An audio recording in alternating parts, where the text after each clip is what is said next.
What's up, everybody? It's your boy C Money back with another video, and yeah, I got this very cool shirt. I got this shirt on the Chris Jericho cruise I went on. Yeah, I got this shirt. It's pretty cool. Yeah, Rock and Wrestling Rager at sea. Yeah, it's a cool shirt. I got it on the Chris Jericho cruise. Yeah, but it's time for some NXT reactions, baby. So, NXT, a couple nights ago, NXT Roadblock, yeah. It was very good. It was a very good show, and we're going to talk about it, yeah. So, here we go. Let's...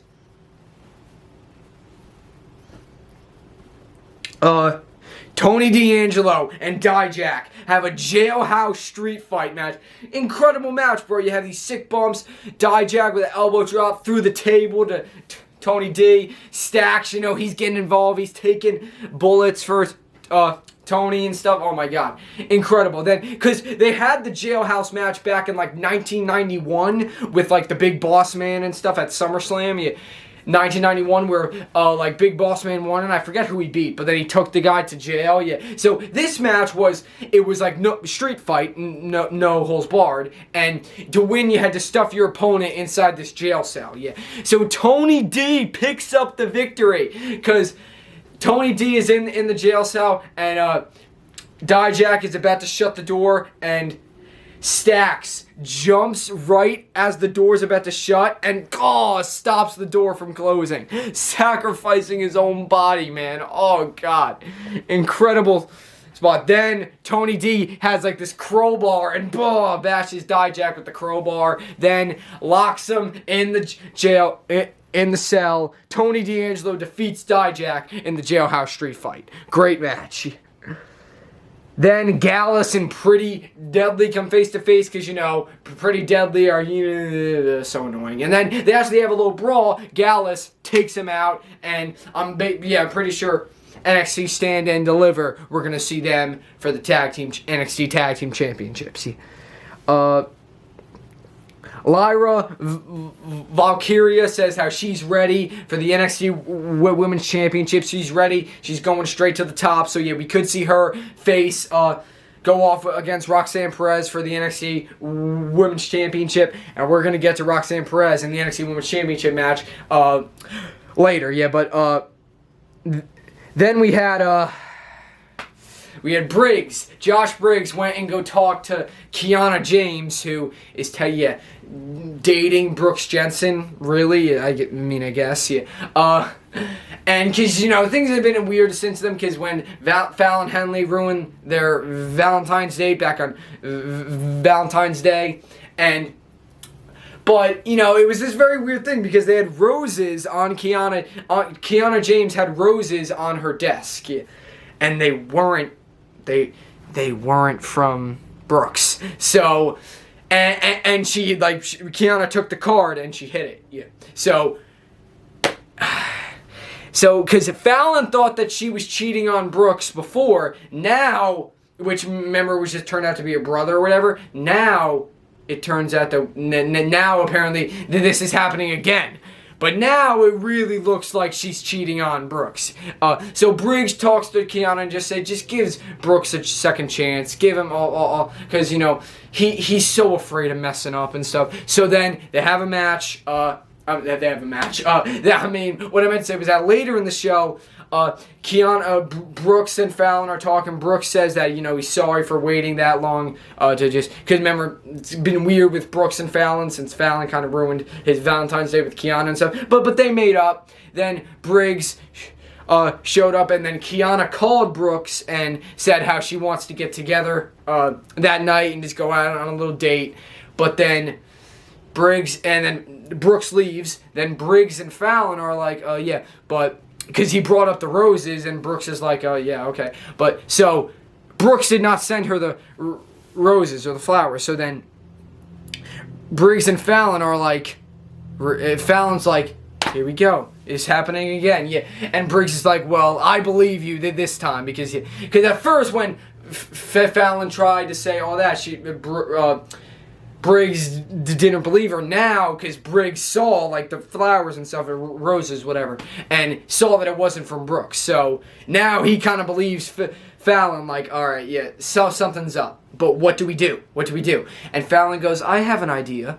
And that's it. So what's going to happen with Kiana and Brooks? Because now Fallon and Briggs are pretty confident that, Kiana's cheating on Brooks. So yeah, definitely, they have a plan to do something. But what is it? Yeah, we'll see. But, Bron Breakker and the Creed brothers defeat Indashir, epic 6-man tag match. Then later, Bron Breakker comes out and calls out Carmelo Hayes because, it was kind of like just building up that we're going to see Carmelo Hayes and Bron Breakker. But Bron's like, all right, enough's enough. Carmelo Hayes, let's go. And he calls out Carmelo Hayes. And they exchange words saying how, Braun's like, I watched a lot of your matches. Carmelo's like, I watched a lot of your matches. We have a respect for each other, all that. And then they say, at NXT Stand and Deliver, Bron Breakker, Carmelo Hayes for the NXT Championship. That is going to be a great match. I cannot wait.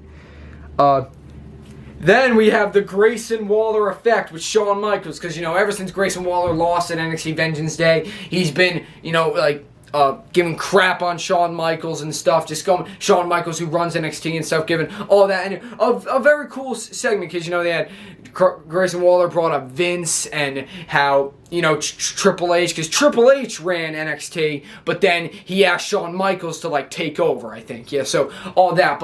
And Shawn's like, Grayson, you think that you're bigger than the brand, and nobody is bigger than the brand. You will not bash NXT. Hell no. And then Grayson Waller actually challenges Shawn Michaels to a match at NXT Stand and Deliver. Be like, no, Shawn's retired, man. Just going back and forth. A really cool, really great segment. But then, Shawn Michaels is like, well, I think there's someone who wants to fight you even more than I do. And is gonna beat you up a lot more than I can. And he goes, it's this man. And it's Johnny Gargano. Johnny Gargano is back on NXT. You have to understand, Johnny Gargano, one of the greatest NXT superstars of all time. And then he went up to the main roster. Now, he's come back down to NXT for, I think it's just for this one match, and then I think he'll go back to the main roster. I don't know. But yeah. But when you think of NXT, you think of Johnny Gargano. He's one of those names. Because remember, what happened was, I think it was a year and a half ago or something, when Johnny Gargano was fired. Before Johnny Gargano got fired, he gave, this heartfelt, it was a couple days before he got fired or something. He gave this really heartfelt speech and stuff. Yeah, it was very heartfelt speech. I think that's when he said that he was going to be a dad. And then, I think it was that speech. Then Grayson Waller attacked Johnny from behind, and he viciously assaulted Johnny, and then just a couple days later, Johnny Gargano got fired. So that's the history that Johnny and Grayson Waller have. Yeah. So that's the history between them. Yeah, that Grayson Waller viciously attacked him just when Johnny was given this heartfelt speech, and then Johnny got fired just a couple days after. So, Johnny and Grayson never got to go one-on-one. They never got to face each other until NXT Stand and Deliver. It's going to be Johnny Gargano and Grayson Waller. Oh, baby, that's going to be a good one. Gigi Dolan defeats JC Jane, but then JC Jane attacks her after the match, and she puts a chair on her throat and tries to stomp on it, but the ref stopped her. Yeah. So we know we're going to see Gigi Dolan and JC Jane fight once again. Thea Hale, Chase U, conquers her fear. It was funny because Tyler Bate was teaching her meditation and stuff. Yeah, that was funny. And because Andre Chase took on Joe Gacy defeated Andre Chase. But before that, because, Ava Raine or whatever was stalking, because, Ava Raine traumatized Thea Hale, right? But then Thea Hale marched right up to her and is like, I'm not afraid anymore. I'm not afraid anymore. But then it distracted them, and Joe Gacy then defeats Andre Chase. And Duke Hudson gets very upset And he says that Chase U's a joke, and because Duke Hudson feels like we're better than this, and we're just like keep losing and losing, yeah. And so he called Chase U a joke. So is Duke Hudson now done with Chase U, or I don't know, but Isla Dawn and then Alba Fire had this cool like ritual promo on under the full moon or something. Yeah, cool segment. And they put like the women's tag team division for NXT women's tag team division on notice, and yeah, so very cool. Then Wesley says that he's gonna have another NXT North American Championship Open Challenge next week, and then Axiom comes up and says, "Hey, I'm gonna try my best. That I'm the one who's gonna be accepting that challenge." Yeah, I cannot wait to see that. That's gonna be another good match. Axiom and Wesley. That's gonna be a good match. But if Axiom accepts the Open Challenge next week, Ilya Dragunov had this cool promo, talking about JD McDonough and stuff. Because we're definitely gonna see Dragunov and McDonough at Stand and Deliver. I cannot wait. That is going to be a brutal match. And then here I'm just making sure I didn't forget anything until I talk about. Then Mako Satomura and Roxanne Perez for the NXT Women's Championship, the main event. Roxanne Perez picks up the victory. Roxanne Perez, a surprising victory. Roxanne Perez defeats Mako Satomura. And then, Mako being a good sport, raises, Roxanne's hand and stuff, but then all of a sudden, Roxanne, collapses. And, oh, God.